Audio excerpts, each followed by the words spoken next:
poco de qué quisieran ver en la materia también, ¿no? Porque es una materia muy flexible en la que podemos agregar muchas cosas, pero lo importante es como que entienden ustedes de FinTech, qué quieren ver, cuáles son como las expectativas. Ahí sí me pueden decir, sí les agradezco, ahí sí mejor abran el micrófono y me van contando un poco antes de empezar y yo les cuento un poco cómo irá el semestre, las evaluaciones, trabajos, etcétera, ¿no? Cuéntenme un poco qué entienden por FinTech hasta ahora, ¿no?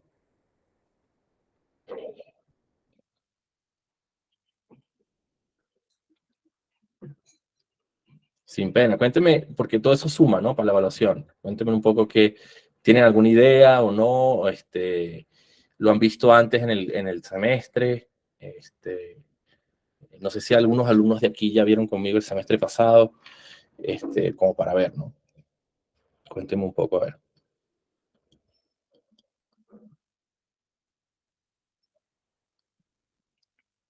Mientras yo sigo jalando aquí los materiales.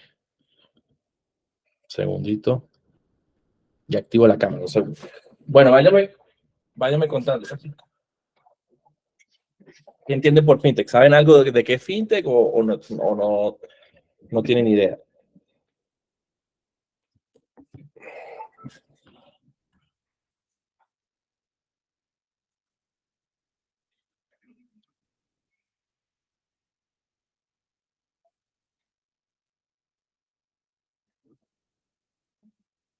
Sí, exacto. Gabriel dice ahí, lo que tengo entendido es que es tecnologías aplicadas directamente a las finanzas. Sí, en teoría sí, pero como si me pueden dar unos ejemplos, ¿no? De fintech hoy por hoy, que entienden por lo que está sucediendo, un poco eso, para irlo expandiendo, ¿no? A ver,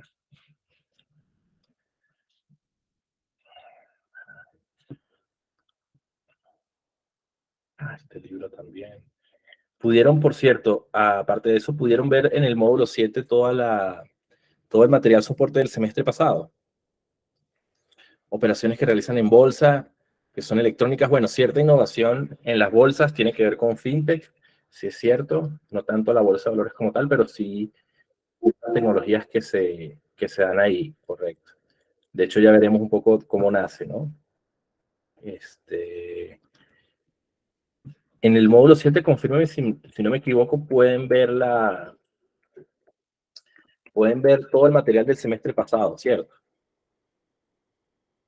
Sí, como para ver.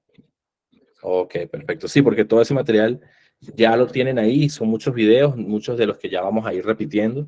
Entonces es bueno que lo tengan ahí, ¿no? Entonces, bueno, sin más delay, vamos a empezar rápidamente. Hoy más que todo es una clase introductoria. Hoy, sin embargo, hoy cuenta la asistencia de ustedes, pero ya a partir del viernes que viene, si son síncronas, sí es importante que asistan, ya que la asistencia se toma en cuenta, ¿no? Entonces es un poco eso, ¿no? Un poco qué es el fintech, ¿no? Déjame compartir pantalla y así vamos empezando un poco lo que quieran ver, ¿no? A ver. Igual si tienen preguntas me lo pueden hacer en el chat o me pueden interrumpir y hablar en el micrófono. Eso también cuenta, es importante que lo sepan, como para que también se motiven un poco ahí, ¿no? ¿Qué más? Déjenme compartir aquí mi pantalla, pero no sé por qué. Un poco los orientes quiero compartir, pero no.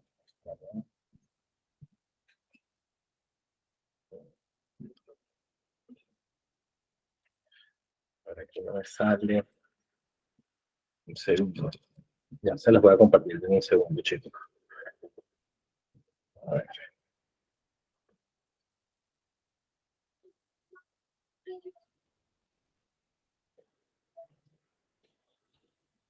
A ver. Ok.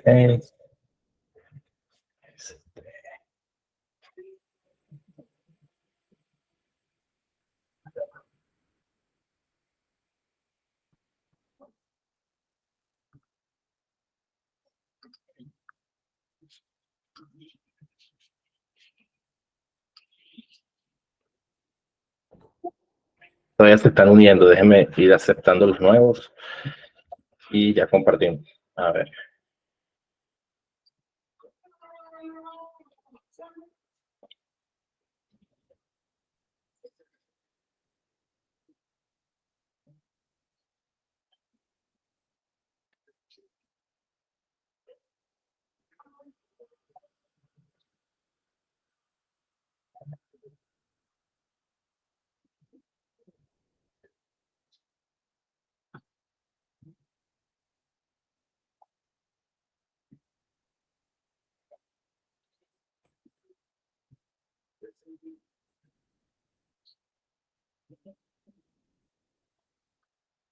Si me escuchan bien, ¿no? Me ven bien, que la conexión se me medio cayó un poco a mí. A ver, segundos.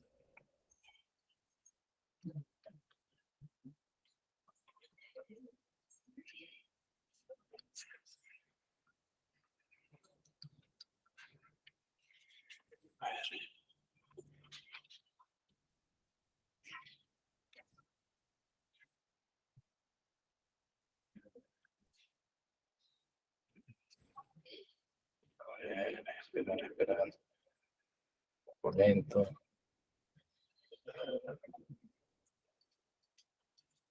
A ver.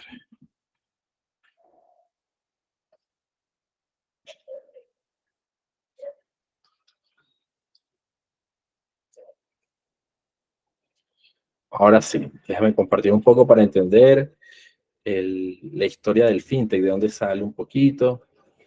Avísenme si pueden ver la pantalla, cuando la puedan ver. Yo les cuento. Ya la pueden ver, ¿cierto? ¿Sí? Ok, entonces, bueno, un poco lo que estaban ustedes hablando, chicos, ¿qué es el fintech, no? ¿Qué idea tienen de fintech? Y la mayoría, siempre las personas lo más que dicen es que es como la innovación tecnológica en las finanzas, y eso por un lado es cierto, pero va un poquito más allá, ¿no? O sea, primero la historia del fintech nació, ya lo veremos un poco, en crisis anteriores que trajeron innovación a la banca, más que todo a la bolsa de valores, en Wall Street en los años 70 e incluso antes, pero lo más importante ahorita es el fintech, a dónde va, ¿no? Y va mucho más allá de lo que son las finanzas. Y lo veremos durante todo el semestre un poco cómo está evolucionando y cómo nos estamos dando cuenta que incluso la web 3.0 ya es parte de esa innovación fintech, cómo la innovación con las criptomonedas, el metaverso, la realidad virtual, la conectividad de Internet, es decir, el Internet como tal, la evolución, todo eso está migrando ya a algo mucho mayor y superior que va más allá de únicamente financiero. O al revés, pareciera que todos los modelos que estamos viendo, bien sean de gaming o de trading o de juegos o de lo que sea, terminan teniendo un modelo financiero muy sólido o muy rápido, mejor dicho, porque es como inevitable, ¿no? Ya entonces tenemos varias transiciones ahí que vamos a ver durante todo el semestre. Una de ellas es obviamente cómo la evolución de la finanza, el sistema financiero, pero la otra también que vamos a ir viendo es cómo las compañías están cambiando de ser centralizadas a descentralizadas, cómo el sistema financiero está yendo de un mundo fiat a probablemente un mundo combinado de fiat con un layer de blockchain o lo que llaman las CBDCs en los gobiernos, o directamente más descentralizado, liberal, como unas criptomonedas, o la combinación de todas ellas. Entonces tenemos la historia del Internet que venía de la web.1, 2 y 3, ahora el sistema financiero que también está migrando a un centralizado con uno descentralizado, y también la transición energética, que dirán, bueno, eso no tiene nada que ver con fintech, pero tiene mucho que ver, porque si estamos viendo también una transición de energías fósiles, petróleo, gas, a energías renovables, esas mismas son las que van ¿cómo se llama?, a incentivar o fomentar los protocolos verdes descentralizados, es decir, las blockchain descentralizadas, ¿no? Y las iremos viendo poco a poco en el semestre. Entonces es una combinación de finanzas, tecnología, pero tiene que estar directamente ligado con la conectividad, obviamente el Internet, la evolución del Internet, la evolución de cómo interactuamos, cómo cambia el trabajo, ¿no? También estamos viendo cómo la inteligencia artificial está haciendo unos pasos monstruosos, gigantescos, en todo lo que es sustitución de trabajos que no es nada nuevo, pero ya la inteligencia artificial o el chat GPT van formando cosas más complejas en las que el humano pareciera, al menos en las tareas más simples, irse removiendo, ¿no? Entonces, eso también la inteligencia artificial va a tener que ver con fintech, porque ella de por sí ya, como lo ven aquí, está directamente impactando, ¿no? Entonces, obviamente eso lo tenemos que tener en cuenta, ¿no? Entonces, si uno se pregunta qué es fintech, es obviamente intersección de las finanzas tradicionales, lo que ya conocíamos, la banca tradicional, el dinero cash, la bolsa de valores que fueron saliendo por todo el mundo, Nueva York, Wall Street, eso era lo que era el mundo financiero que se fue enfrentando al, a la intersección con la tecnología. Ahora, ¿quién me ayuda aquí o en el chat o en el micrófono? ¿Cuándo empezó a, ¿Cuándo empezó, en qué momento de la historia reciente a darse lo que es hoy fintech, ¿no? Si saben, tienen alguna idea o si quieren coméntenla en el chat ahí como para irlo elaborando, ¿no? A ver si alguien tiene alguna idea pero desde qué momento empezó lo que se conoce hoy como fintech, ¿no? Más allá de las cripto y de lo que está pasando hoy, ¿no? ¿Tendrán alguna idea de cuándo más o menos empezó eso a llamarse fintech? Pueden especular igualmente. Sí, Francisco, dime, si quieres abre el micrófono. Bueno, no estoy muy claro, pero no sé si tendría algo que ver con la crisis de mercado del 2008. Correcto, sí, tienes razón. De hecho, el fintech había empezado muchísimo antes, ya en los 70, con ciertas innovaciones en la banca, el sistema electrónico de trading, pero es verdad, a partir de la crisis del 2008, cuando hubo la burbuja inmobiliaria que estalla y la crisis, la recesión económica del 2008, mucho talento que trabajaba en el banco, que era un talento muy bien especializado en tema tecnológico, fue migrando y fue creando pequeñas compañías, o startups que fueron creando innovación en eso mismo que tú dices, ¿no? ¿Y qué fue lo que empezaron a hacer? Eran innovaciones en soluciones que hacían los bancos, como préstamos, creación de cartera, manejo de activos. Lo empezaron a hacer estos empleados que quedaron desempleados y empezaron a crear startups de manera muy innovadora, muy pequeña, con un modelo soportado por lo que se hacía en San Francisco, en Silicon Valley, que era invertir en pequeñas compañías, crecerlas y luego o venderlas o llevarlas a la bolsa de valores, ¿no? Entonces empezó un modelo interesante de innovación, no solamente de fintech, eso fue a nivel global, pero fintech sin duda fue una de las primeras, ¿no? Entonces sí, eso fue como desde el 2008 empezó ese boom, entonces 2009, 10, 11 empezaron esas innovaciones, más que todo en Estados Unidos, y a partir de ahí es lo que vamos viendo hoy, que ahora se llama como un fintech. Yo lo puse ahí 3.0, pero es casi ya un 3,5, que ya es la evolución de lo que conocemos de finanzas hacia algo más descentralizado, ¿no? Entonces, claro, las fases aquí ya más un poquito más a nivel histórico, como referencia, era lo primero, pero no era fintech, pero fue como la innovación en las finanzas. En ese momento fue cuando se crea ese código transatlántico, en el siglo XIX, también un poco cuando se establece el primer sistema de transferencia de fondos electrónicos, lo que fue el mismo código Morse. Eso eran como primeras tecnologías, que de alguna manera eran fintech porque permitían la transacción monetaria un poco más rápido, ¿no? Ya en los 60, 70, en Wall Street, lo que es la creación del cajero electrónico, el sistema análogo a digital, lo que era Nasdaq, ¿no? Que fue la primera casa de cambio electrónica, y el mismo SWIFT, el protocolo SWIFT que tienen hoy las instituciones financieras, empieza ya la innovación fintech a surgir. Como bien decía, en el 2008 empieza la crisis económica, la burbuja inmobiliaria estalla, y con esa crisis en Wall Street, todo ese talento empieza a crear startups muy parecido en el modelo Silicon Valley, no necesariamente ahí, pero sí fueron muchas allá, hubo una gran migración, y empieza esa innovación financiera, ¿no? Entonces, claro, la crisis financiera dio pie a esa innovación. Incluso lo que está sucediendo hoy con la guerra mundial, la transición energética, también la crisis que llaman a veces a nivel global o lo que se viene, también está dando pie a más innovación en fintech que la iremos viendo, ¿no? No se preocupen. Entonces, pero primeramente en el 2008 ya era como era un tema más que todo de innovación netamente en el mundo financiero, de la banca. ¿Qué áreas más o menos tocaban? Bueno, era un poco los préstamos, financiamiento, eran crear startups, compañías de acceso directo a capital, cosa que personas naturales o compañías no tenían que depender de un banco para ir a pedir un préstamo, sino en una startup que conectaba como un mercado, un marketplace que conectaba inversores y gente que necesitaba capital, transaran de manera más rápida sin depender de un banco directamente o sin abrir una cuenta bancaria, ¿no? Entonces, financiamiento fue una de las primeras, yo creo que la primera.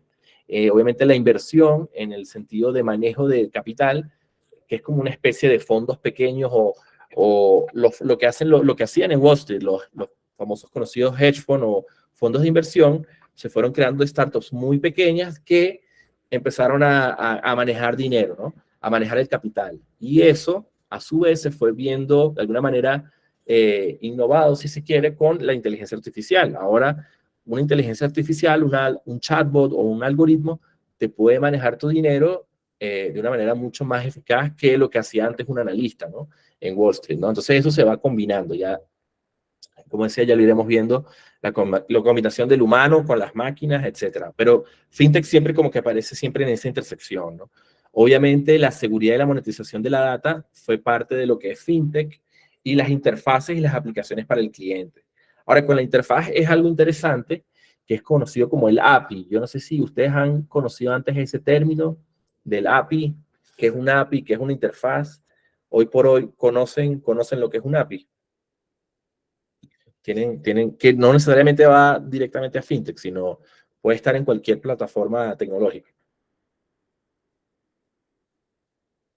¿Alguna idea, no? Eso es lo que llamo aquí interfaz y aplicaciones para el cliente. Cuénteme si tienen idea. De todas maneras, no. El API es una interfaz. ¿Qué fue lo que pasó? El API es como una especie de puente que une una plataforma con un grupo de usuarios de clientes. Es decir, por ejemplo, si hay una innovación, por ejemplo, hay mucha innovación ahorita en el área fintech y ustedes seguramente han visto, de crear tu propio banco.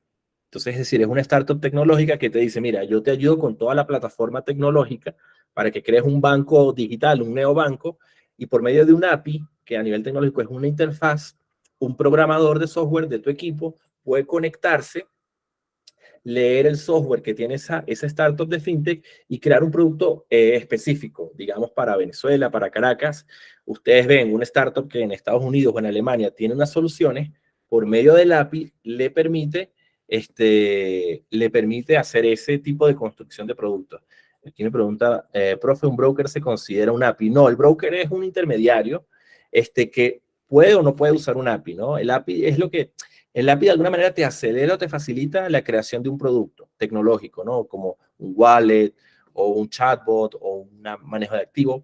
Si no tienes tú los recursos en tu equipo para construirlo, por medio de un API, es decir, te conectas, ellos te abren cierta data de su compañía y en base a eso tú puedes conectar y crear algo, ¿no? Es un poco lo que de repente han escuchado que se llama el open source, ¿no? Que es como fuentes abiertas de código y en el que tú puedes ir, replicar el código y crear tu propia aplicación. El API funciona como un open source, pero no es necesariamente abierto. Puede ser cerrado o necesita ciertas aprobaciones del cliente, pero te lo hacen.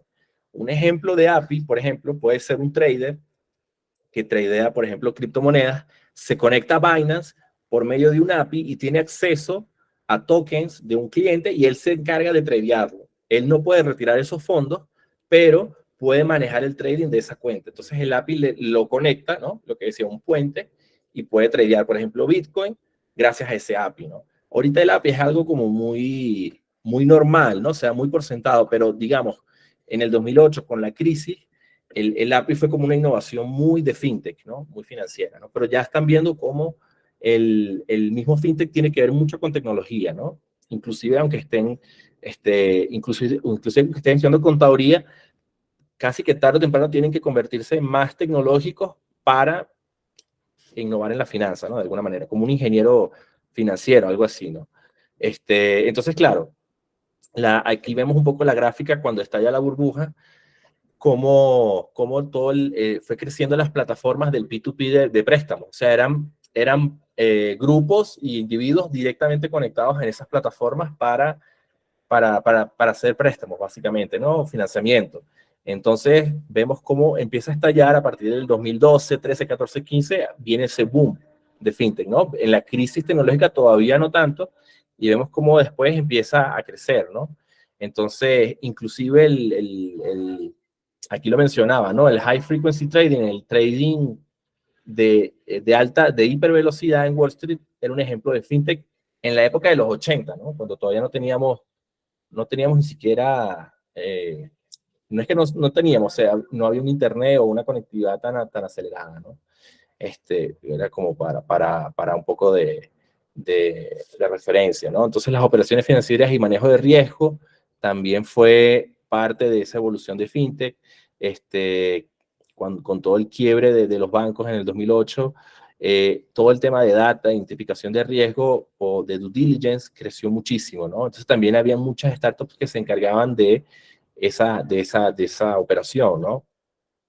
Entonces, claro, ¿qué fue lo que pasa, no? Y eso es muy importante para los mercados emergentes, para Latinoamérica, es que la evolución del Internet también apoyó mucho la evolución del manejo del dinero y de las finanzas, ¿no? Y una de las cosas principales que se fueron mejorando fue el envío electrónico de dinero, las remesas, ¿no? Incluso las remesas que envían desde Estados Unidos a Latinoamérica, la innovación de FinTech en ese lado ha sido una de las principales, ¿no? Por ejemplo, yo aquí ahorita estoy en Colombia y cualquier compañía aquí termina siendo una compañía fintech, ¿no? E inclusive una compañía en que puedes enviar remesas, ¿no? Entonces, por ejemplo, una compañía que se encarga del envío de cualquier tipo de domicilio, como un Rappi, que te puede enviar comida o cualquier cosa que tú quieras comprar, termina siendo una fintech porque ahora te da una tarjeta de débito, después te da crédito y financiamiento y también te dice, te puedo ayudar a enviar remesas a otros países. Entonces, si se van dando cuenta, parecería que cualquier compañía, inclusive aunque no sea financiera, puede transformarse en una fintech. Y eso es muy importante porque eso no pasaba hace décadas. O sea, cualquier persona o grupo puede terminar siendo un neobanco o una empresa financiera que da préstamos simplemente porque tiene usuarios, tiene buena conectividad y tiene una manera de poder transferir el dinero de manera más eficaz. Ahorita ni hablar con todo lo que representa el blockchain o la Web3 y las cripto, lo que eso significa, ¿no? De hecho, el mismo fintech ya se está viendo de alguna manera cambiado de manera muy brutal, ¿no? Cuéntame un poco, ahorita en Caracas o en Venezuela, ¿tienen algún ejemplo fintech interesante que podamos ver en la clase o como una especie de Rappi o una especie de plataforma? Si me pueden dar un poco de background, cómo está ahorita eso en Caracas, ¿no? El tema de envío de remesas, envío de dinero o las criptomonedas son mucho más, ¿cómo se dice? Comunes para pagar. Sí me interesaría mucho para irlo también desarrollando en la clase, ¿no? Aunque sea poner el nombre ahí de alguna de esas compañías, ¿no? En la misma Católica, no sé si lo tendrán, ¿no? ¿Alguna idea?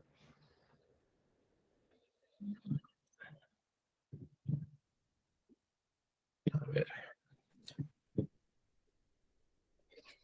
Sí, cuéntame. Sí, Francisco.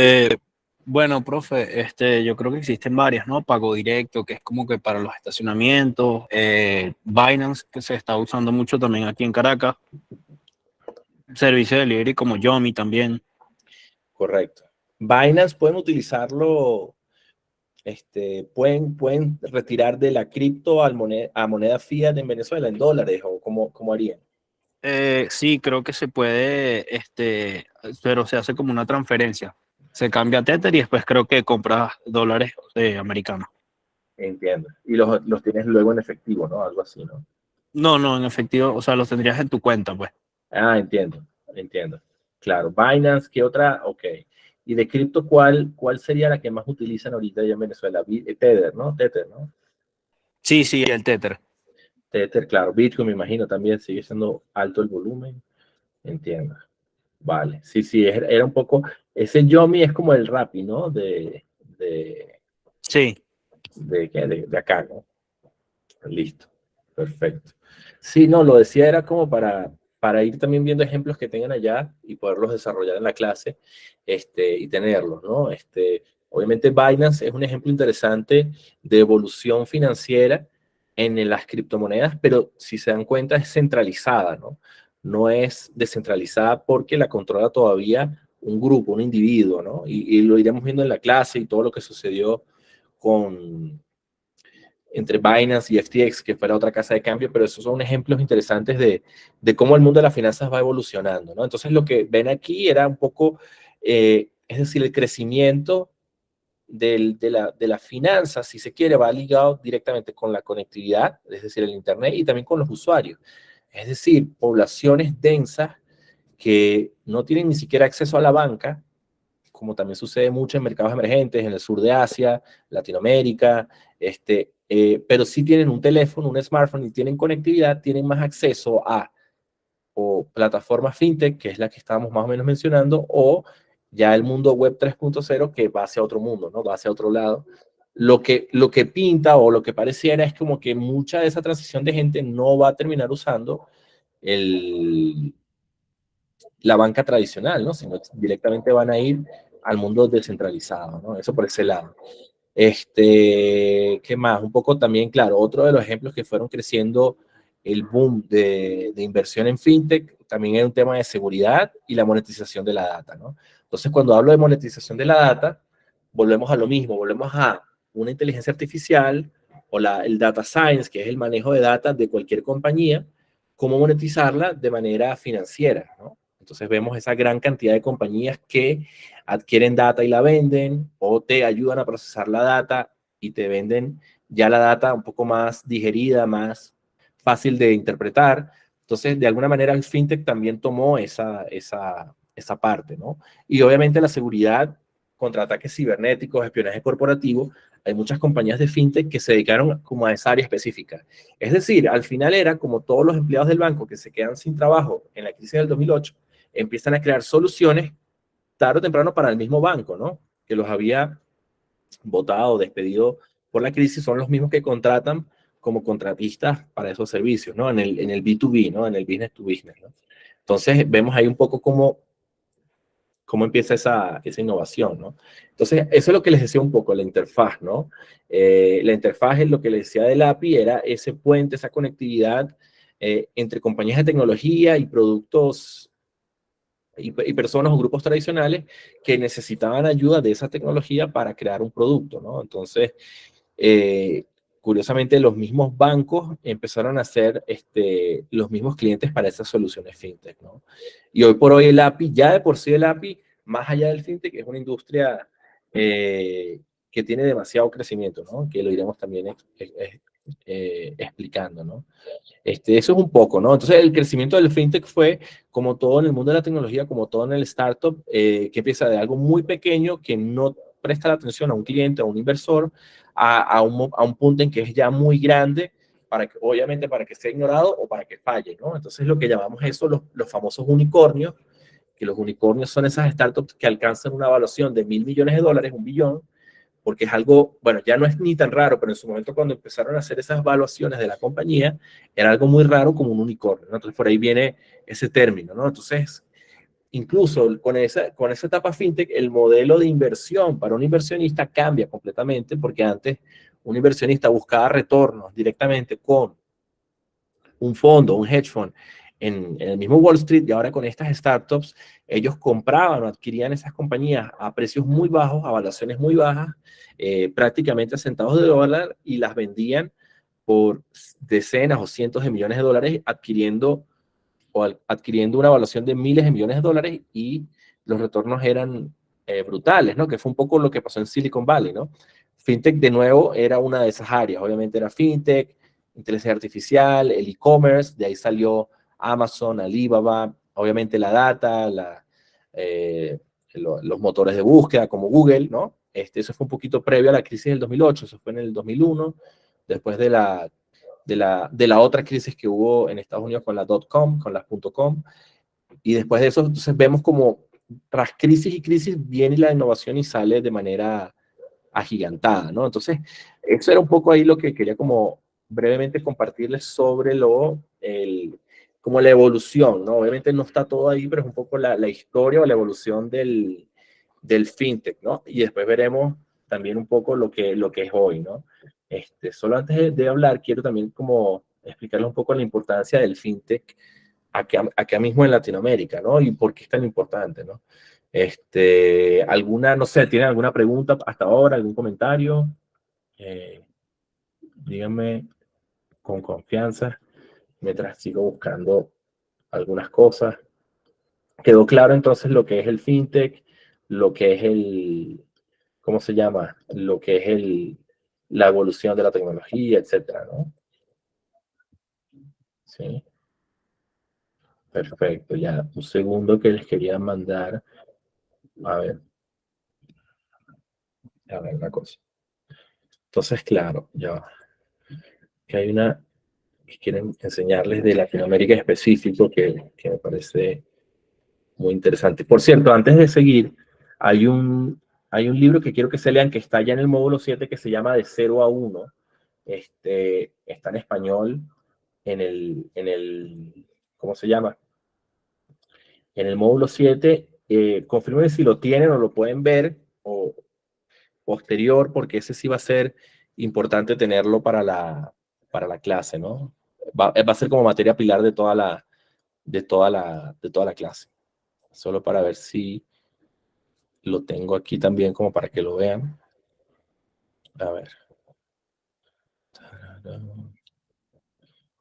Ese es un libro que se llama De cero a uno de Peter Thiel, que es el cofundador de PayPal y escribió el libro De cero a uno, que es como uno de los mejores inversores de nuestros tiempos. También estuvo en la innovación en Silicon Valley, en todo el proceso y es importante tenerlo. Déjame ver si se los puedo compartir aquí en el chat incluso. Pero de todas maneras lo tienen en el módulo 7. Déjame ver una cosa. No, aquí no se los puedo colocar, pero ¿cómo lo pudiese ver? Lo mismo, compartir. Bueno, después está en módulo 7, ¿no? Se llama 0 a 1 Peter Thiel. Déjame colocarles aquí el título. Sí aparece, ok, sí. Es ¿no? De todas maneras, ese libro léanselo. Ese libro va a ser materia de todo el semestre. En todos los exámenes se los voy a poner. Y voy a repreguntar siempre. Entonces es parte de la materia, es pilar de la materia, ¿no? Y ya lo iremos viendo, ya por qué, ¿no? Entonces aprovecho para que es un libro corto, no es muy largo. Aprovechen y léanselo, se puede leer rápido en un fin de semana y así aprovechan, ¿no? Porque eso va a ser parte de toda la materia, ¿no? ¿Por qué lo digo? Porque entonces volvemos a lo que estábamos hablando un poco de la evolución del fintech y claro, ya veníamos viendo cómo el fintech venía de una evolución de la crisis de la burbuja financiera y luego viene a un punto que empezó ahorita en el 2008 curiosamente, fíjense que después de la burbuja del 2008, ese mismo año aparece el famoso papel de investigación de Bitcoin, ¿no? Y el misterio de quién creó Bitcoin y Satoshi Nakamoto y aparece ese código, ¿no? Abierto, o el dinero de Internet, que nadie sabía de dónde salía, y curiosamente aparece esa innovación que se puede llamar también una innovación fintech, que aparece ¿cómo se llama? Aparece justamente después de la crisis, ¿no? Entonces, de alguna manera, eso también va a ser pilar de la materia, porque el Bitcoin como tal, a pesar de que es algo descentralizado, es una cripto, es un blockchain, va atado a la evolución de la finanza, ¿no? Aquí me pregunta Gabriel, profe, me pregunta toda la situación con Sunacrip, ¿cómo afectaría a la fintech en Venezuela? Oye, cuéntame si quieres, abre el micrófono y cuéntame un poco de Sunacrip, como para ayudarte a entender. A ver, ¿qué puede ser? Honestamente no lo he seguido 100%.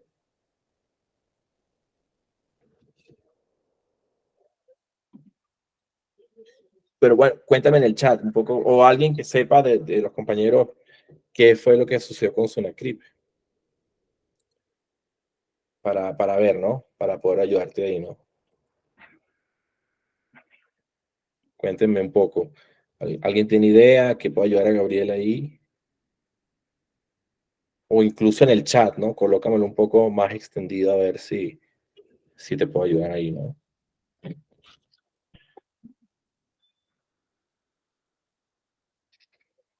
Cuéntenme.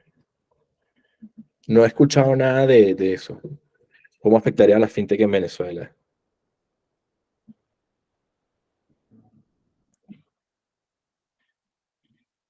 Nadie, ¿no? ¿Alguien sabe, aunque sea, un poco qué sucedió con eso en Venezuela? Sí, cuéntame. Fueron arrestadas por eso mismo. A ver, Francisco, dime. No, no, justo creo que iba a decir eso mismo que puso Gabriel. Lo del el caso, pero ¿qué es la SUNACRIP? Ajá. Esa es mi duda. Es como que el ente que regula las criptomonedas aquí en Venezuela. Entiendo. Pero en Y Venezuela las creo, cripto están reguladas o no están reguladas o es no, no, ilegal. sí, sí, Sí, sí, ¿no? sí, son legales. Por eso. Ah, entiendo. Bueno, estaría bueno investigarlo más y Y creo que fue que hubo, no sé si fue que hubo una malversación, no sé si me equivoco, como de 3.000 millones, algo así. ya. Entonces están siendo investigados. Ah, Creo entiendo. que es algo parecido, pero no estoy muy seguro. Claro, habría que ver, ¿no? Claro, se presta mucho, ¿no? Un poco lo que está pasando, lo que pasó con Binance y FTX y lo que pasó con esa lucha entre las casas de cambio en el año pasado, ¿no? De todas maneras, luego con calma lo busco y lo podemos ver también aquí en la clase, para ver qué fue lo que pasó. Sí, la SUNACRI, la Superintendencia de Criptoactivos, ¿no? Que es interesante porque si nos ponemos a ver, de alguna manera no hay muchos países que tengan una superintendencia que ya esté regulando los activos digitales, ¿no? Entonces eso por un lado es bueno, porque tenemos ya un ente que los quiera regular, o vemos el caso de El Salvador, que colocó Bitcoin como moneda legal de reserva. Entonces, esos pasos son interesantes siempre y cuando tiendan a la descentralización, ¿no? No tanto a un manejo de esos activos de otra manera, ¿no? Habría que ver eso, ¿no? De todas maneras, sí, ahí estaba leyendo, hasta 21 detenidos por corrupción relacionados con la SUNACRIP, ¿no? Entiendo. Y PDVSA. Ah, entiendo. Sí, es como es una mezcla entre empresarios, funcionarios públicos, claro, pero no tengo, y fue reestructurada, ¿no? Entiendo. Bueno, fíjense que sí había una estructura, ¿no? ¿Qué es lo que pasa, no? Y es lo que a lo que iba, ¿no? Con la evolución fintech viene una evolución, sí, ahí lo estaba justamente leyendo, un poco la noticia, ¿no? Este, luego lo vemos con calma, pero a eso vamos, ¿no? Un poco, por un lado me parece interesante que ya los gobiernos quieran adoptar regulación en los criptos, es necesaria, siempre y cuando permitan la descentralización, porque no se olviden que inclusive el mismo Tether o todas estas monedas suelen ser muy centralizadas, ¿no? Entonces, de alguna manera, aquí vemos el papel de Bitcoin, ¿no? En el mismo 2008 aparece, justo con la crisis, la creación de esta moneda, del Bitcoin, ¿no? Entonces, antes de explicarle un poco, ¿quién me puede ayudar a definir el Bitcoin? ¿Quién me puede dar una definición simple del Bitcoin? ¿Qué entienden por Bitcoin? Bitcoin es una moneda, es el blockchain, son las dos, un poco de eso, ¿no? ¿Qué entienden qué es el Bitcoin? ¿Lo han utilizado? ¿Lo han tradeado? ¿Lo han comprado? ¿Qué idea tienen del Bitcoin?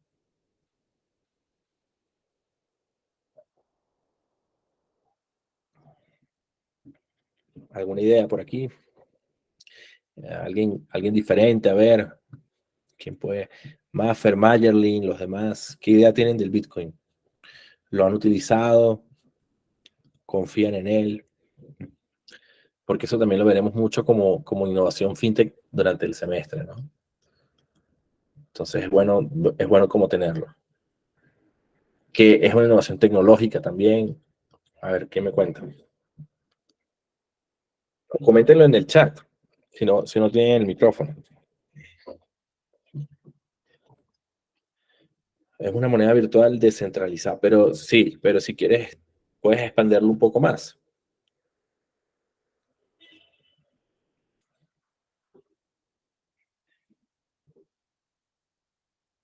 Cuénteme un poco. A ver, si quieres abrir el micrófono, Maffer, y me cuentas con tus palabras, no, de manera rápida.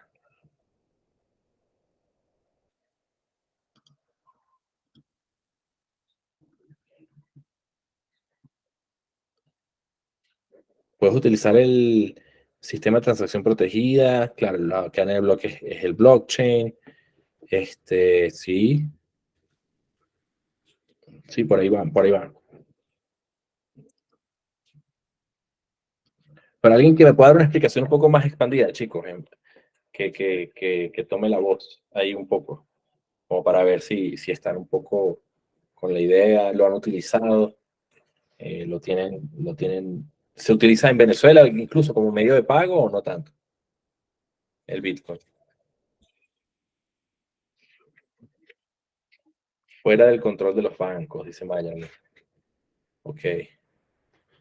Pero, ¿y confiar en los bancos entonces? Sí. También lo que pasó hace poco. Sí, cuéntame, Francisco. Bueno, sí, profe. Bueno, como nadie habla, yo quería decir algo. El Bitcoin, bueno, es una moneda descentralizada que funciona a través de está protegida las transacciones a través de las cadenas de bloques y es muy difícil de hackear porque para poder hackear una transacción tendrías que hackear las transacciones anteriores, los bloques anteriores. Sí. Y bueno, también hay algo que es importante de los Bitcoin y es el hash, que es como que el identificador de los datos de la transacción Uh-huh. y que también se encuentra en el hash el input y el output, que es como que también datos de la transacción. Uh-huh. Y bueno, también no sé si esto también es el Bitcoin, que son las llaves públicas y las llaves privadas. Uh-huh. Uh-huh. Y bueno, eso es más o menos lo que tengo entendido de blockchain, Ahora, de Bitcoin. si usan Bitcoin en Venezuela, ¿confías en Bitcoin o confías más en el dinero fiat? No, yo siempre yo el dinero fiat, yo por lo menos mi caso, yo no lo confío mucho porque es como que es un valor que no lo da el mercado, sino que lo da la persona que lo emite. Entonces, Sí, sí, más allá. Sí, no, está buena la explicación y también les digo a los demás chicos, es importante en la clase intervenir, ¿no? Eso también lo evalúo. De nada me sirve yo hablar 3 horas y es importante que ustedes lo vayan desarrollando y hablando, así no lo entiendan para yo también ir creando en base a eso, ¿no? Está bien intervenir en el chat, aunque lo importante también es que ustedes vayan abriendo el micrófono y la conversación, ¿no? Esa es la idea. Entonces, sí, lo que tú decías, Francisco, es cierto, está bien, de alguna manera el Bitcoin, correcto, nace en el 2008, nace esta innovación por un grupo anónimo que todavía no conocemos, que era el Satoshi Nakamoto, y esto completamente es todo lo que dijiste y mucho más, ¿no? Es un sistema de dinero completamente diferente, es descentralizado, está apoyado por criptografía, tiene una creación muy particular que la iremos viendo más a detalle, que es los mineros, de alguna manera máquinas y computadoras muy complejas que son unos software especializados para resolver problemas matemáticos, liberan el Bitcoin como recompensa con una frecuencia de tiempo y la liberación de ese Bitcoin en la red es de manera periódica y limitada, es decir, la recompensa se va reduciendo. Ahorita la recompensa es de 6.25 y el año que viene, ya en el 2024, se reduce esa recompensa a la mitad. Y es un activo digital limitado, o sea, solamente hay 21 millones de Bitcoin, lo que lo hace escaso, lo que hace que tenga valor en el tiempo. Lo comparan mucho con el oro digital. Valerie comenta que el valor de Bitcoin fluctúa mucho, cierto, es volátil, correcto. Sin embargo, ha sido volátil, pero ha tenido un crecimiento gigantesco desde que se creó en el 2009, ¿no? Hasta hoy. Ciertamente ha sido volátil, aunque en tema de retorno financiero pareciera que ha sido el mejor activo, superando a indicadores tradicionales, ¿no? Pero más allá de eso, como tecnología es una innovación de fintech, es comparado al oro digital, no ha tenido éxito, creería yo, como una criptomoneda, como medio de pago. La gente no paga con Bitcoin, o puedes pagar con Bitcoin, pero el mayor uso de Bitcoin no es para pago, es más como un método de reserva, de ahorro o de protección contra la inflación en momentos de guerra o el mismo dólar, si se está devaluando, podemos ver un poco cómo Bitcoin es como un indicador de la devaluación del dólar, ¿no? Si el Bitcoin está en $100,000, pues ¿qué vale más, el Bitcoin o el dólar, ¿no? Pareciera que el Bitcoin, ¿no? Es decir, el dólar se estaría devaluando. Justamente con lo que está sucediendo ahorita con la guerra, de alguna manera lo que pasa en el mundo hoy por hoy, y la unión de muchos países al BRICS, pareciera que se está desdolarizando la economía, hay una fragmentación, más países se quieren unir al BRICS, entonces hay como varias batallas, hay una que es la batalla centralizada del mundo fiat, que muchas naciones, incluyendo el BRICS, quiere desdolarizarse. ¿Qué quiere decir eso? pues no depender más del dólar, pero de una manera un poco más seria y responsable. Y eso empieza un poco con qué moneda está plegada al petróleo, a las transacciones de petróleo de futuro. Entonces, quien maneja el petróleo, es decir, la energía y cómo se tradea el petróleo a nivel global, hoy por hoy todavía sigue siendo el dólar, pero ya hemos visto cómo también hay una migración hacia el yuan, el BRICS, Arabia Saudita acaba de unir al BRICS. Entonces también es importante eso, más geopolítico, porque eso también, de alguna manera, queramos o no, está impactando las finanzas y el mundo del dinero. Entonces, paralelo a eso, recuerdo que había hace como 2 años, Putin había dicho que le interesaba mucho que el trading del petróleo se haría con Bitcoin. Y no lo quiso hacer porque, claro, en ese momento también era muy volátil, sigue siendo muy volátil y le parecía peligroso. Pero lo cierto es ahí que lo que quieren ellos es independizarse del dólar, del oeste, y pareciera que ya van viendo las maneras, ¿no? Entonces, quien domina la energía, domina el dinero, y quien domina el dinero domina entonces un poco cómo se estructuran estos nuevos estados, estas nuevas sociedades, ¿no? Y vemos por otro lado El Salvador cómo quiere crear Bitcoin con energía verde, geotermal del volcán, y eso está también, él también agregó la moneda como reserva a su sistema nacional. Él directamente no se ha desdolarizado, pero ya llamó la atención del Fondo Monetario Internacional. Entonces, claro, ya es un poquito más economía, geopolítica global, pero va directamente atada a esto, ¿no? Bitcoin, de alguna manera, lo que les estaba diciendo, es una innovación de fintech porque trae un nuevo juego. Es primera vez en la historia de la humanidad en que el dinero no es controlado por un ente centralizado, y lo digo entre comillas porque de alguna manera el Bitcoin sigue siendo muy centralizado, pero por otro lado, trajo una innovación que no teníamos. Es decir, yo puedo transar, puedo crear dinero, el Bitcoin, puedo enviarlo con un wallet descentralizado y no dependo de ningún banco, gobierno o entidad privada, ¿no? Entonces, eso dio pie a lo que es el mundo de la blockchain hoy por hoy, que bueno, realmente la tecnología detrás del Bitcoin es la blockchain, que es esa cadena de bloques, que es la que me permite construir aplicaciones descentralizadas. Y la que causó ese boom, y lo veremos ya luego con calma, es el Ethereum, que de nuevo, el Ethereum viene a ser una innovación, de nuevo, fintech en las finanzas, descentralizada, que se inspiró en Bitcoin, pero trajo mayor innovación en el sentido de no solamente queremos un oro digital o no solamente queremos una moneda de reserva, pero también queremos construir un mundo diferente, descentralizado, que no dependa de nuevo de la centralización, ¿no? Entonces hay varias, creo que se lo decía al principio de la clase, hay varias guerras, no guerras, hay varios enfrentamientos ahorita o luchas, ¿no? Lo que le decía, el mundo fiat, el mundo descentralizado cripto, la energía de petróleo a energía renovable, pero también la energía del petróleo, cómo se quiere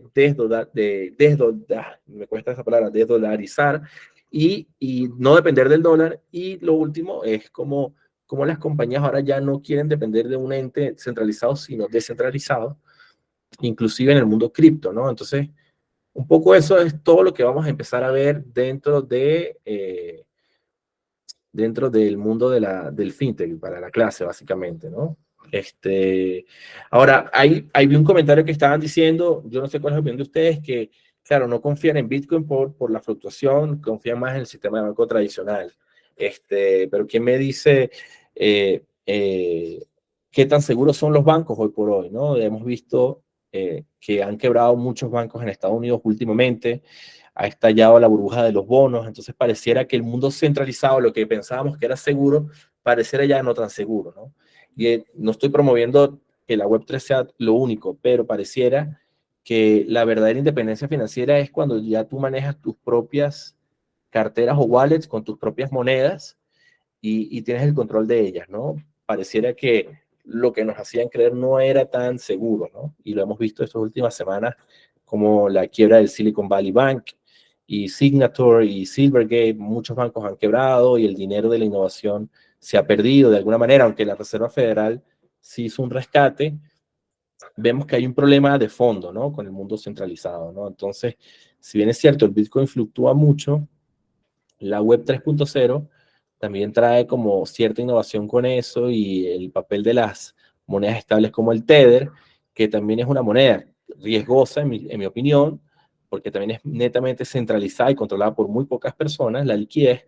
Sin embargo, necesitamos esta innovación en el mundo web 3.0 para tener cierta estabilidad cuando los mercados son muy volátiles y poder tener cierto ahorro en un Tether, por ejemplo, ¿no? Lo que estaban hablando hace un poco con que en Venezuela se usaba mucho el Tether, ¿no? Entonces, el Bitcoin, de nuevo, es un tema que vamos a expandir con mucha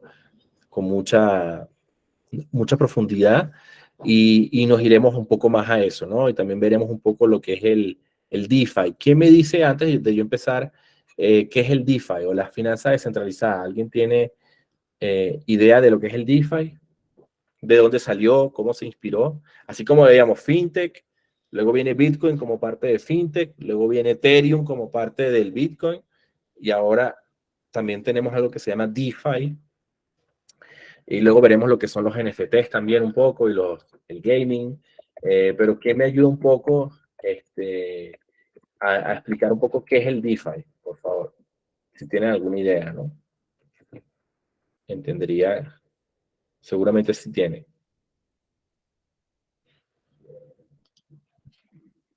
¿Quién me cuenta? Ni idea, profe, dice Javier.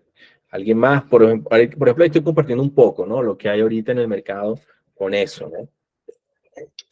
¿Quién me cuenta un poco de eso?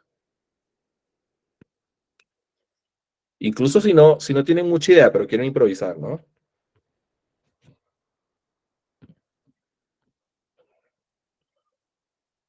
Cuéntenme.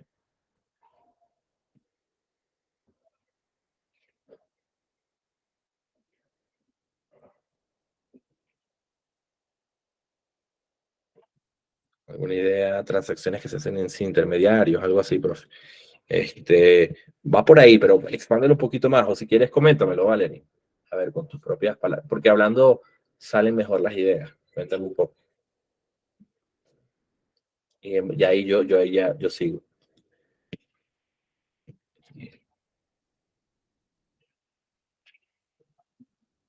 Como para ir terminando, ¿no? Por hoy.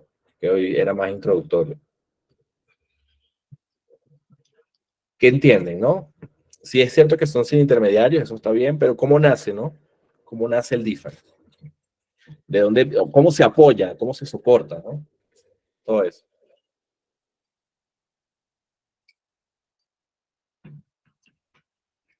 De materias anteriores. A ver. Bueno, un poco el DeFi, como para ir cerrando hoy, el DeFi viene, o sea, viene de todo este mundo web 3.0, es la innovación que va creciendo y ahí dice un poco el valor que hay por hoy en esas plataformas, ¿no? De 50.000 millones de dólares. Entonces son ideas e innovaciones, por ejemplo, lo que salía el FinTech hace unos 14 años, unos 15 años, en el 2008, 2009, el DeFi es un poco la innovación financiera que ya no depende de un banco, o no depende, mejor dicho, no depende de un banco, no depende de una compañía centralizada, porque lo que teníamos hasta ahora era un poco la dependencia con compañías centralizadas, o sea, compañías tradicionales como las conocemos, aunque eran fintech, ¿no? Eran innovación tecnológica, pero centralizadas, es decir, el mismo Uber, el mismo Airbnb, un mismo Rappi, todo eso es centralizado, incluso Binance, que es una casa de cambio, es centralizada. Ahora, en el DeFi hay un universo de compañías y protocolos como el Ethereum, como Avalanche, como Polygon, que son blockchains descentralizadas que crean comunidades descentralizadas y crean productos replicando un poco lo que existe en la web 2.0 en la web 3.0, ¿no? Entonces lo que les comparto aquí, muy a grosso modo, es un poco lo que eso representa, ¿no? Entonces por cadenas, si vamos por cadenas, ¿qué quiere decir eso? Es, ok, el DeFi, vale, es descentralizado, pero ¿quién lo construye o quién lo hace, ¿no? Entonces vemos que mayoritariamente Ethereum, que es la criptomoneda, pero también es un blockchain, construye la mayor cantidad de aplicaciones financieras. Vemos ahí que casi 30 billones de los 50, o sea, más de un 50%, es dominado por Ethereum. Y cuando entramos en Ethereum, después vemos qué aplicaciones son construidas dentro de Ethereum. Entonces vemos cómo Ethereum tiene 29.000 millones de dólares, de productos. ¿Y qué productos? Mira, pero ¿qué es eso? Entonces, bueno, tenemos muchas aplicaciones como MakerDAO, Aave, Lido, son aplicaciones descentralizadas que son creadas dentro de Ethereum y que representan parte del DeFi, ¿no? Por ejemplo, Compound Finance es un protocolo de préstamos que ya tiene 2.000 millones de dólares, básicamente entre Ethereum y Polygon, y es una compañía que ayuda a construir aplicaciones de préstamo y financiamiento, ¿no? Entonces, es bastante interesante porque hace unos años era impensable poder realizar esto, ¿no? Y ahora con una simple tecnología descentralizada, podemos crear prácticamente lo que queramos, ¿no? Entonces, no sé si se entendió, si quedó como claro, o tienen alguna duda simplemente con lo que es un poco, a grosso modo, lo que es el DeFi, o tienen alguna duda con eso, ¿no? Como para yo explicarlo, ¿no? Porque es un tema complejo, pero sí es importante como entenderlo desde lo básico, ¿no? ¿Se quedó claro? Sí, sí, ¿no? Es para saber, chicos.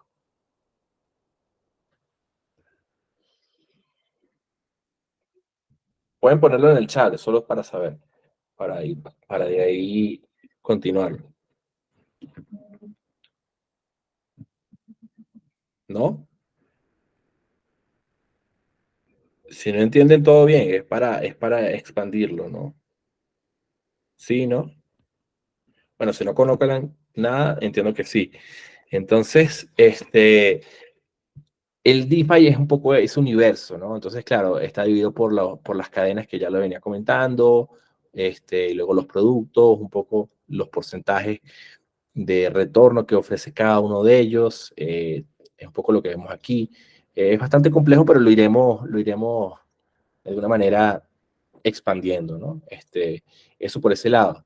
Luego, gracias a eso, empiezan a salir otras innovaciones que también iremos viendo en el semestre, como los NFTs, ¿no? ¿Quién me dice un poco qué es los NFTs? ¿Quién entiende qué es eso? ¿Lo han escuchado? ¿No? ¿Tienen alguna idea? ¿Lo han comprado? ¿Lo han visto? Si tienen idea de eso, de los NFTs o lo que conocen como el Non-Fungible Token, ¿no? Sí, sí, ¿no?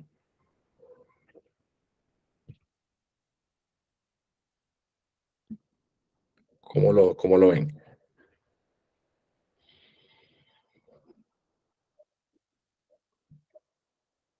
Aquí se unió alguien más. ¿Alguien entiende lo que serían los NFTs? Obras de arte tokenizadas o items colectibles. ¿Quién tiene idea de eso? ¿Quién me cuenta un poco eso? Y ya con eso cerraríamos por hoy.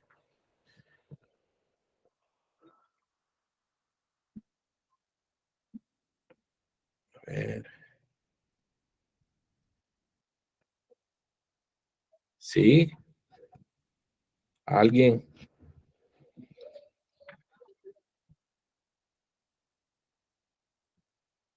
A ver, bueno, no del todo, ¿no?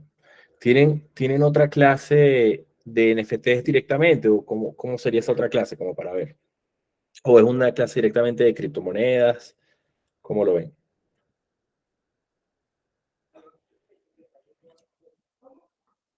¿Puedes habilitar el micrófono, Andrea, y me cuentas un poco más para entender cómo lo vieron?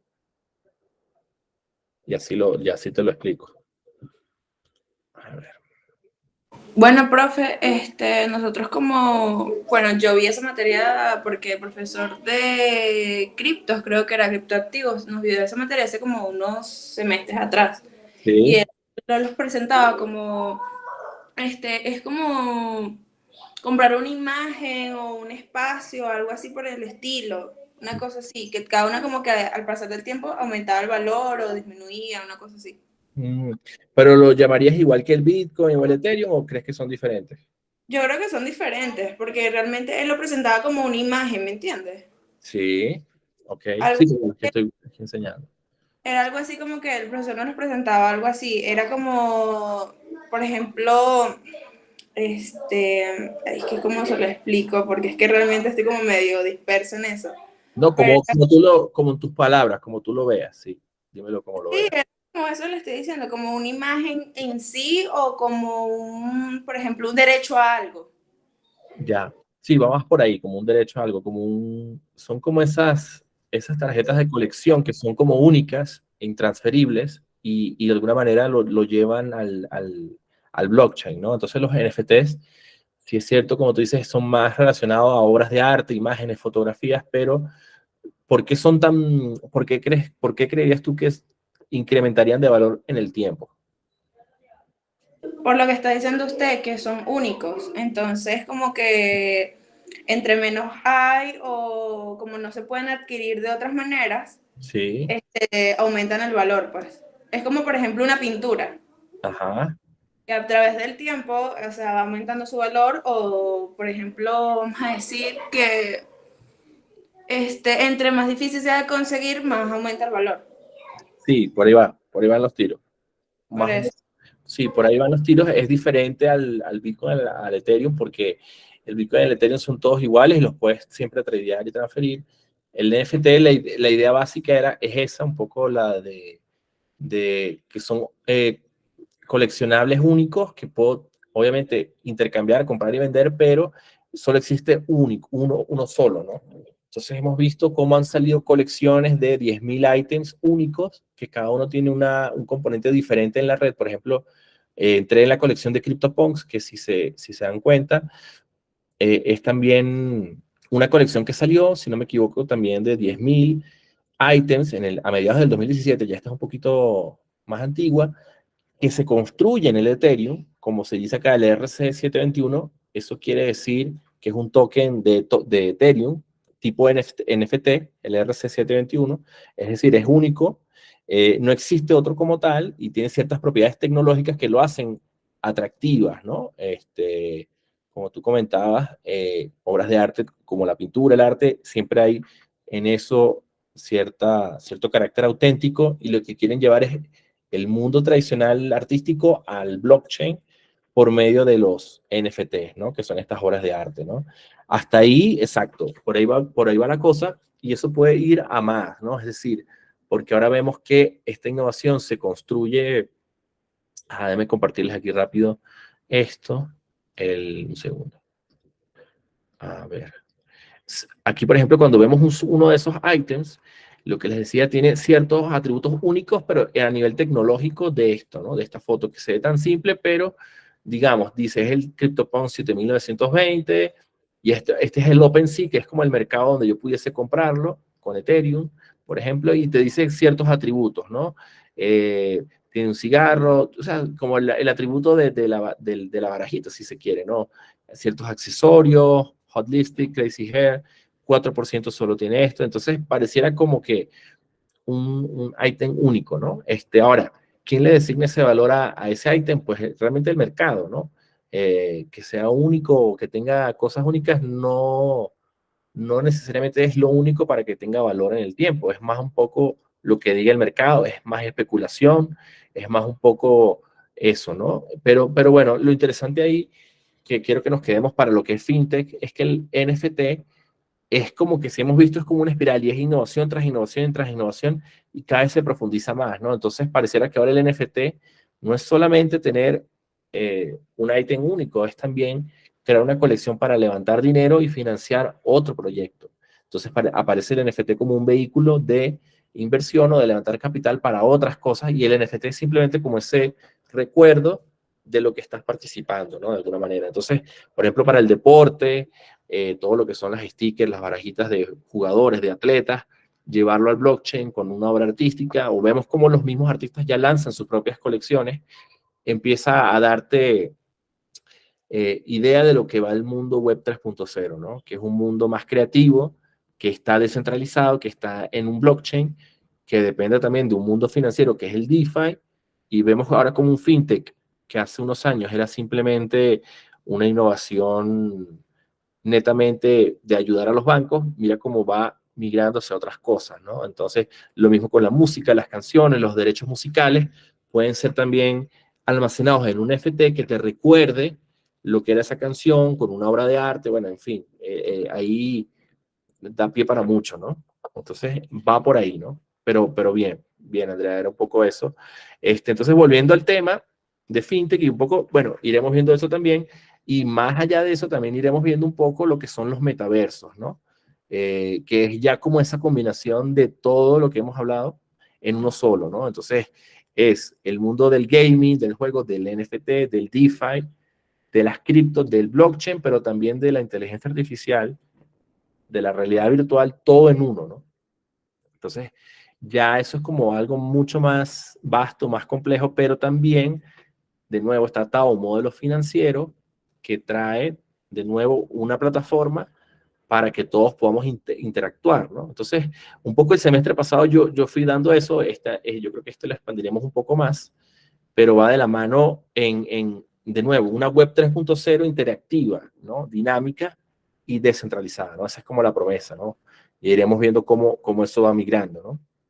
Entonces, eso también, por ejemplo, Decentraland es un ejemplo donde tú puedes comprar una tierra virtual, esa tierra virtual tiene accesorios únicos, como vemos aquí, también tienen colecciones únicas de NFTs. Entonces, vemos, por ejemplo, los diferentes tipos de blockchain construyendo sus propios avatares o accesorios que también pueden ser utilizados en un juego, en un videojuego, en el Web 3.0, un poco las parcelas o lo que se puede comprar. Entonces, empieza como a expandirse más todo eso, ¿no? Entonces, es un poco ¿cómo se dice? Complejo y interesante a la vez, ¿no? Entonces, es un poco eso, eh, a muy grosso modo lo que vamos a ver durante todo el semestre, pero volviendo otra vez al paso cero con Bitcoin, es como el pilar, ¿no? Entonces, el libro de 0 a 1, el de Peter Thiel, el papel de Bitcoin básico en español que está también en el módulo 7, y ciertas cosas que yo siempre les iré enviando en las clases, es más o menos lo que se va a ver en FinTech. Pero bueno, igualmente les pregunto, ¿qué otra cosa quisieran ver en FinTech que les llame la atención que de repente no toqué? O más de inteligencia artificial, o más de realidad virtual, o un poco eso, ¿no? Si tienen alguna curiosidad. Y ya con eso terminamos por hoy, chicos. ¿Alguna duda, pregunta, sugerencia? Me avisan. Y bueno, les recuerdo, la asistencia es obligatoria, eso va a ser tomado en cuenta para la evaluación. Por más que queden grabadas las clases, es importante que asistan, si no, tiene repercusión en su evaluación directa. Esta primera es la excepción. No todas las clases serán síncronas, muchas subiré el video para que lo tengan. Son 3 evaluaciones en el semestre, todas con la misma ponderación de un 33%, y todas por módulo 7. No sé, ¿alguna duda? Pregunta, a la orden. También voy a crear un grupo en Telegram para que podamos interactuar en Telegram de manera más rápida. Y eso sería, chicos. ¿Les gusta? ¿Les interesa el tema? ¿No les interesa? Es como para entender también, porque a mí me encanta este tema, pues yo puedo hablar horas de esto, pero no sé si es algo que a ustedes les interese para su profesión, materia, quieren hablar de otra cosa, de algo más útil. Igualmente me lo pueden decir con confianza para ver qué se puede hacer, ¿no? Si les gusta o no, o sienten que por ahí va, también estaría bueno, ¿no? Saber. Y me pueden comentar sin problema.